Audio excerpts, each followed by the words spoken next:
I think Kirby Smart right now has a better handle on the sport. That was Paul Finebaum with his take on Kirby Smart and Nick Saban, as if we never talk about these guys enough. But hey, it's fun. It's the summer.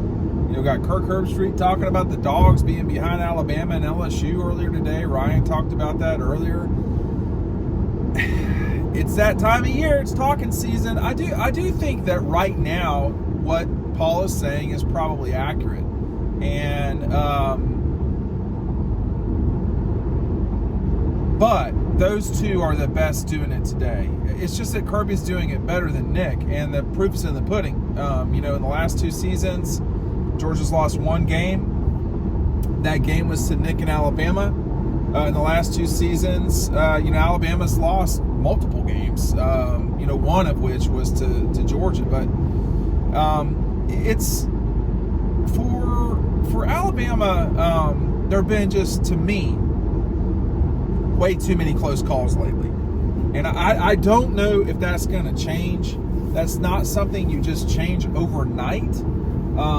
That's what I would be worried about. You know, in 2000, let me just rattle this off real quick. In 2021, Georgia and Alabama, obviously, when that game comes out, it's always going to be a monumental, you know, huge game and all this stuff. But when you were looking at 21, one reason why I thought Georgia would win the SEC championship game was they were just playing better than Alabama was, period. You know, you look back at the 21 season, Alabama needed I don't know about miracle, but they really had to gut it out to win that Auburn game. They did not play well against Arkansas. They lost to Texas A&M. They did not play well against LSU, only winning that game by a touch of 6 points, whatever it was. There were way too many data points that were saying there's something wrong right now. You know, this past season with the loss to Tennessee, just giving up way too many points. Really, that was the problem. Obviously, that was the problem. And then the loss to LSU. You know, Alabama, in many ways, looked better last year to some degree. You're driving way too fast. They looked, I don't know, there weren't as many fights, so to speak. But Georgia, you can't really say that. I mean, the Missouri game, okay, yeah, that was a real, you know, deal. But other than that, you know, saving themselves against Ohio State, which I don't think there's really any fault in that. You know, Georgia's just routining people. Winning these games by, you know, 15 points or more is the common thing. What they did to Oregon was not right. What they did to Tennessee was not okay. You know, LSU scored points against Georgia, but they got blown out. So, you know, 50 points, you're going to allow 50 points, that's a problem. So, when you think about, you know, who's doing it better, it's not just these 2 seasons, but they are the proof is in the pudding, so to speak. Make sure that you're picking up our 23 guide to the season. A lot of y'all are picking it up. I appreciate it. It's a 48-page look at the Dogs in 2023. If you want this double Dogs, you will get our 2023 preview included. Our friends at Red Zone are the only place that you can get this besides Dawg Post. That's on Clayton Street downtown. That should be the first place that you go to unless you're eating downtown in Athens. If you're walking around downtown, make sure you're checking them out. It's locally owned. They're a small business just like Dawg Post.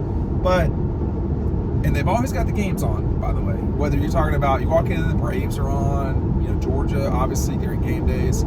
But we're going to get to see, the good news is we're going to get to see Alabama and Georgia play more often in the future. We probably won't see that in 24, but I mean, there's not a certainty we won't see it. You know, everybody's, you know, Greg Sankey is going to be putting together the best possible lineup that he can put in for negotiations for the look-in after the 24 season heading into 25. We're gonna see just what, you know, how far Disney and the SEC can get into a new partnership. We'll see, you know, but might not be anything, and they may well stay at 8-game conference for a while. That doesn't bother anybody in the league at all. That you don't have divisions, I'm going to be honest, I'm not sure how you can reconcile that, coming up with the 2 best teams. I don't know. They're going to have to work on that one a little bit. So we'll see how that goes. But when you think about where Nick's at, it's an important season for Alabama. It's an important season for Alabama in 2023. Because in their time where Nick has been there, they win the national championship in 09, 11, and 12. They don't win it in 13 and 14, they win it in 15. They don't win it in 16, they win it in 17. They don't win it in 18 or 19, they win it in 20. They don't win the national championship this season. That would be the longest that Nick's been at Alabama that they've not won the national championship. And people will draw correctly a direct line from Kirby leaving and going to Georgia to Alabama not winning a championship in a 3-year period. Now, I just want to, before I move on to the next paragraph, talk about the paragraph I just said. The amount of success that Nick has had at Alabama is the best run in college football history. Please don't talk about Oklahoma or whoever rock me. It's a different sport than it was 30 years ago. So let's not talk about when all of the film was in black and white. He's done an amazing job. It doesn't mean someone can't do that same job, by the way. But we need to acknowledge that what Nick has done at Alabama is amazing. Amazing. What the reality is, however, is that as much of a threat as LSU was, as much of a threat as Clemson was, if you want to say a threat that Auburn was, although I never really felt that, Georgia's a bigger threat. Now, in the future, LSU might be a bigger threat than Georgia. I don't know.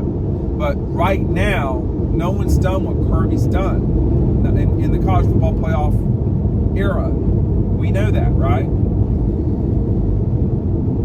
How Alabama takes their current situation and does something with it this fall is going to be really important. They've got new coordinators. They've got a new quarterback. Georgia has one new coordinator and a quarterback who's been in the system that will be new, but everybody knows him. Is that going to work at Alabama? Have they been recruiting the way that they need to be champions? They've not recruited. They have recruited better than everybody else except Georgia. And so we're going to see if, I say that, and then you say, well, is the gap between what Georgia and Bama have done in recruiting bigger or smaller than it's been in the past? I don't know. I mean, Alabama's 23 class was amazing, and Georgia's 24 is going to be amazing. And, those things, one class doesn't make or break you if you're a program. That may make a class, but that doesn't make programs. You got to stack people. They added some really good transfer guys, but I mean, Georgia's arguably, I don't know that I believe this statement, but I've seen people say it. They've added the 2 best receivers that you could in the SEC. I don't believe that, but I think Dominic Lovett is going to be very productive for Georgia. That's my suspicion coming into this one thing I talk about in the 23 preview edition is, he could be very productive for Georgia. I think Lab McConkey is one of the best guys in the league. He just didn't transfer, right? So I just, right now, you'd have to say that Kirby has been better. Nick has said that they've been the better program. Nick has also correctly said, however, by the way, I'm driving in South Carolina. If you think the roads are bad anywhere in Georgia, you've never driven in South Carolina before. I'm going to see in-laws. This is a disaster. Henry McMaster, get on it, man. This is embarrassing how bad this is. Guys, these are worse than Alabama's roads. Anyway, I think for Georgia right now, the biggest question mark, just like Alabama, is quarterback. To me, I think Georgia's better positioned with Carson Beck, relatively speaking, than Alabama is with the guys they've got. You know, even with the transfer guy, I like the quarterback from Notre Dame, and we're going to see, but we're going to see. And I don't think there's a certainty that works. There's not necessarily a certainty that it works with Carson Beck. There's not. But we know a lot about Carson Beck. But anyway, those are all, like, the thing about the Kirby thing is, all of these things matter. All of these things matter. And all of these things add up to position yourself to be really good. And that's the part that I think that Paul is talking about where he's right. I do think right now Kirby's doing a better job than not just Nick. Because let me tell you, if you're doing a better job than Nick, you're doing a better job than everybody. Who's doing a better job than Nick and Kirby right now? Brian Kelly? I think we can have that discussion. Dabo? No. The guy at Oklahoma? No. Lincoln Riley? We can have that discussion. Brent Key at Tech. Josh Heupel is doing a very good job at Tennessee. Shane Beamer at these pothole-ridden roads in South Carolina? No. So that's where we're at with this thing. Who's doing it better? To me, no one. Doesn't mean they're perfect. Doesn't mean Nick's perfect. But I think Georgia's well positioned for the future, and I think in this case, Paul Finebaum's right.